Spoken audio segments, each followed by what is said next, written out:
Hello everyone, welcome to my channel OS with Madhuri. నేను మీకు చెప్పకుండా నంద్యాల వచ్చాను ఫ్రెండ్స్. అందుకే షార్ట్స్ కానీ వీడియోస్ కానీ ఏం పోస్ట్ చేయలేదు. నేను నంద్యాల వెళ్తాం ఫస్ట్ టైం కాదు, కానీ మా ఫాదర్ కానీ మదర్ కానీ లేకుండా వెళ్తాం ఇదే first time. So I want share some insights on my solo travelling. మా దుర్గమ్మకి కృష్ణమ్మకి బాయ్ చెప్పేసి నంద్యాల స్టార్ట్ అయిపోయారు. స్టార్టింగ్ 1 అవర్లో మా ఫాదర్ని మిస్ అయ్యాను, ఏదైనా స్టేషన్లో దిగి నాకు ఏమైనా తీసుకురావడానికి. నెక్స్ట్ డే వచ్చేసి మా మదర్ని మిస్ అయ్యాను, నాతో మాట్లాడటానికి ఎవరూ లేక. Actually for me travel heels, నేను బస్సులో ట్రావెల్ చేయడం కన్నా కూడా ట్రైన్లో ట్రావెల్ చేయడం ప్రిఫర్ చేస్తాను. ఎందుకంటే కొండలు, చెట్లు, వరి పైర్లు, చెరువులు ఇవన్నీ మనకు ట్రైన్ జర్నీలోనే కనిపిస్తాయి కాబట్టి at that point of time I just be in that moment. I feels like all we need is a little hope in our life to take the next big step.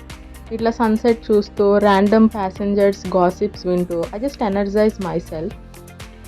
Train డీటెయిల్స్లోకి వచ్చేస్తే ఇది మనకి Hubli express. నేను విజయవాడలో around 1:45కి ఎక్కాను train, and మనకి నంద్యాలలో 8:20కి reach అయింది.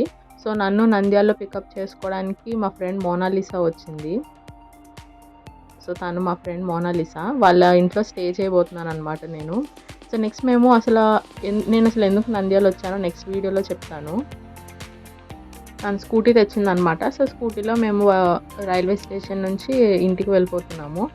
So thanks for watching. Please do like, share and subscribe my channel. Bye guys.